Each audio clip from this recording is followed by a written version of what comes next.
ಏಲಕ್ಕಿ ಸಿಪ್ಪೆ ತೆಕ್ಕೊಂಡ್ಮೇಲೆ ಅದನ್ನು ನಾವು ಒಂದು ಅರ್ಧ ಲೋಟ ಆಗುವಷ್ಟು ನೀರಿಗೆ ಹಾಕಬೇಕು. ಜಾಸ್ತಿ ಬೇಕಾಗಲ್ಲ ನೀರು, ಅರ್ಧ ಲೋಟ ಸಾಕಾಗುತ್ತೆ. ಕೆಲವು ಸಾರಿ ನಮಗೆ ತುಂಬ ಬಿಕ್ಕಳಿಕೆ ಬರೋಕ್ಕೆ ಶುರುವಾಗುತ್ತಲ್ವ, ಅಂದರೆ ಹಿಕಪ್ಸ್ ಬರೋಕ್ಕೆ ಶುರುವಾಗುತ್ತಲ್ವ. ಕೆಲವೊಮ್ಮೆ ಕೆಲವರು ಹೇಳೋ ಥರ ಅದು ಆಕ್ಸಿಜನ್ ಕಡಿಮೆ ಆದರೆ ಆಗುತ್ತೆ ಅಥವಾ ನೀರು ಕಡಿಮೆ ಆದರೆ ಕೂಡ ಆಗುತ್ತೆ ಅಂತ ಹೇಳಿ, ತುಂಬ ಬಾಯಾರಿಕೆ ಆದಾಗ ಕೂಡ ಆಗುತ್ತೆ ಅಂತ. ಸೊ ಆ ಥರ ಇರಬೇಕಾದ್ರೆ ನಾವು ಅದನ್ನ ಈಸಿಯಾಗಿ ಹೇಗೆ ಕರೆಕ್ಟ್ ಮಾಡ್ಕೊಳ್ಬೋದು, ಬಿಕ್ಕಳಿಕೆನ ಹೇಗೆ ಸ್ಟಾಪ್ ಮಾಡಬಹುದು ಅನ್ನೋದಕ್ಕೆ ಇವತ್ತಿನ ವಿಡಿಯೋದಲ್ಲಿ ನಾನು ಟಿಪ್ಸ್ಗಳನ್ನು ಹೇಳ್ತಾ ಇದ್ದೀನಿ. ಸೊ ಆ ಟಿಪ್ಸ್ಗಳು ಯಾವುದು ಅಂತ ನೋಡಬೇಕಂತ ಹೇಳಿದರೆ ಈ ವಿಡಿಯೋನ ಪೂರ್ತಿ ನೋಡಿ. ಹಾಗೆ ನೀವು ಯಾರಾದರೂ ಇನ್ನು ನನ್ನ ಚಾನಲ್ನ ಸಬ್ಸ್ಕ್ರೈಬ್ ಮಾಡಿಲ್ಲ ಆದರೆ ಪ್ಲೀಸ್ ಸಬ್ಸ್ಕ್ರೈಬ್ ಮಾಡಿ, ಹಾಗೆ ಪಕ್ಕದಲ್ಲಿರುವ ಬೆಲ್ ಐಕಾನ್ನ ಕ್ಲಿಕ್ ಮಾಡಿ. ಸೊ ಮೊದಲನೇ ಟಿಪ್ಸ್ ಹೇಳ್ತಾ ಇರೋದು, ತಣ್ಣಗಿರೋ ನೀರನ್ನು ತಗೊಳ್ಬೇಕು. 1 ಗ್ಲಾಸ್ ಆಗುವಷ್ಟು ಕೋಲ್ಡ್ ವಾಟರ್ನ ಒಂದೊಂದೇ ಗುಟ್ಟಕ್ಕಾಗಿ ಕುಡಿಬೇಕು. ಒಂದೇ ಸಾರಿ ಅಷ್ಟು ಕುಡಿಬಾರ್ದು.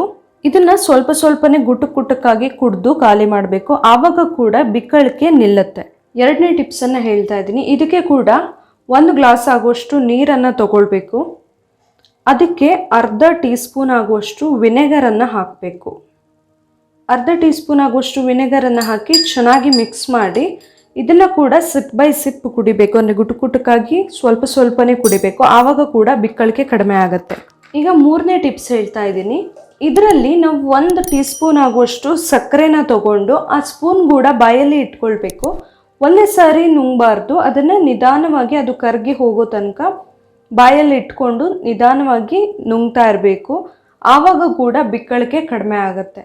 4ನೇ ಟಿಪ್ಸ್ ಹೇಳ್ತಾ ಇದ್ದೀನಿ. ಇದರಲ್ಲಿ 1 ಗ್ಲಾಸ್ ನೀರು ತಗೊಂಡು ಅದಕ್ಕೆ ಜೇನುತುಪ್ಪನ ಹಾಕಬೇಕು. 1 ಸ್ಪೂನ್ ಆಗುವಷ್ಟು ಜೇನುತುಪ್ಪನ ಹಾಕಿ ಚೆನ್ನಾಗಿ ಮಿಕ್ಸ್ ಮಾಡಬೇಕು. ಚೆನ್ನಾಗಿ ಮಿಕ್ಸ್ ಮಾಡಿ ಗುಟ್ಟಕ್ಕಾಗಿ ಕುಡಿದ್ರೆ ಕೂಡ ಬಿಕ್ಕಳಿಕೆ ಆದಷ್ಟು ಬೇಗ ಕಡಿಮೆ ಆಗುತ್ತೆ. ಈಗ 5ನೇ ಟಿಪ್ಸ್. ಇದರಲ್ಲಿ 1 ಗ್ಲಾಸ್ ನೀರಿಗೆ ಒಂದು ಸ್ವಲ್ಪ ಲಿಂಬೆಹಣ್ಣನ್ನು ರಸವನ್ನು ಹಾಕಬೇಕು. ಲೆಮನ್ ಸ್ಕ್ವೀಸ್ ಮಾಡಿ ಅದನ್ನು ಕೂಡ ಕುಡಿಯೋದ್ರಿಂದ ಬಿಕ್ಕಳಿಕೆ ಕಡಿಮೆ ಆಗುತ್ತೆ. ಈಗ 6ನೇ ಟಿಪ್ಸನ್ನು ಹೇಳ್ತಾ ಇದ್ದೀನಿ. ತುಂಬ ಬಿಕ್ಕಳಿಕೆ ಇದ್ದಾಗ ಏನು ಮಾಡಿದ್ರು ಕಂಟ್ರೋಲ್ ಆಗ್ತಾ ಇಲ್ಲ ಅಂತ ಅನಿಸಿದ್ರೆ 1 ಲೋಟ ಆಗುವಷ್ಟು ಬೆಚ್ಚಗಿನ ಹಾಲನ್ನು ಕುಡಿಬೇಕು. ಬೆಚ್ಚಗಿನ ಹಾಲು ಕುಡಿಯೋದ್ರಿಂದ ಕೂಡ ಬಿಕ್ಕಳಿಕೆ ಕಡಿಮೆ ಆಗುತ್ತೆ, ಕಂಟ್ರೋಲ್ಗೆ ಬರುತ್ತೆ. ಈಗ 7ನೇ ಟಿಪ್ಸನ್ನು ಹೇಳ್ತಾ ಇದ್ದೀನಿ. 7ನೇದರಲ್ಲಿ ನಮಗೆ ಒಂದು 4 ಏಲಕ್ಕಿ ಬೇಕಾಗುತ್ತೆ. ಏಲಕ್ಕಿನ ಫಸ್ಟು ಸಿಪ್ಪೆ ತೆಕ್ಕೊಳ್ಬೇಕು. ನಮಗೆ ಸಿಪ್ಪೆ ಮಾತ್ರ ಬೇಕಾಗೋದು, ಏಲಕ್ಕಿ ಬೇಕಾಗಲ್ಲ. ನಾವು ಅದನ್ನ ಹಾಗೆ ತೆಗೆದಿಟ್ಕೊಳ್ಬಹುದು. ಏಲಕ್ಕಿ ಸಿಪ್ಪೆ ತೆಕ್ಕೊಂಡ್ಮೇಲೆ ಅದನ್ನು ನಾವು ಒಂದು ಅರ್ಧ ಲೋಟ ಆಗುವಷ್ಟು ನೀರಿಗೆ ಹಾಕಬೇಕು. ಜಾಸ್ತಿ ಬೇಕಾಗಲ್ಲ ನೀರು, ಅರ್ಧ ಲೋಟ ಸಾಕಾಗುತ್ತೆ. ಅದಕ್ಕೆ 1 ಚಿಟಿಕೆ ಆಗುವಷ್ಟು ಉಪ್ಪನ್ನು ಹಾಕಬೇಕು. ಉಪ್ಪನ್ನು ಹಾಕಿ ಉಪ್ಪನ್ನು ಕರಗಿಸ್ಬೇಕು. ಉಪ್ಪು ಕರೆಕ್ಟಾಗಿ ಕರಗಿದ ಮೇಲೆ ಇದನ್ನು ಗುಟ್ಟಕ್ಕಾಗಿ ಕುಡಿಬೇಕು. ಅಂದರೆ ಅರ್ಧ ಲೋಟ ಇದ್ದರೆ ಅದನ್ನು ಒಂದು 10 ರಿಂದ 15 ಗುಟ್ಟಕ್ಕಾಗಿ, ಅಂದರೆ ಸ್ವಲ್ಪವಾಗಿ ಕುಡಿಬೇಕು. ಆವಾಗ ಕೂಡ ಬಿಕ್ಕಳಿಕೆ ಕಡಿಮೆ ಆಗುತ್ತೆ. ನೋಡಿದ್ರಲ್ಲ, ತುಂಬ ಬಿಕ್ಕಳಿಕೆ ಬರ್ತಾ ಇದ್ರೆ ಸಡನ್ ಆಗಿ ಹೇಗೆ ಸ್ಟಾಪ್ ಮಾಡಬೇಕು ಅಂತ ಹೇಳಿ.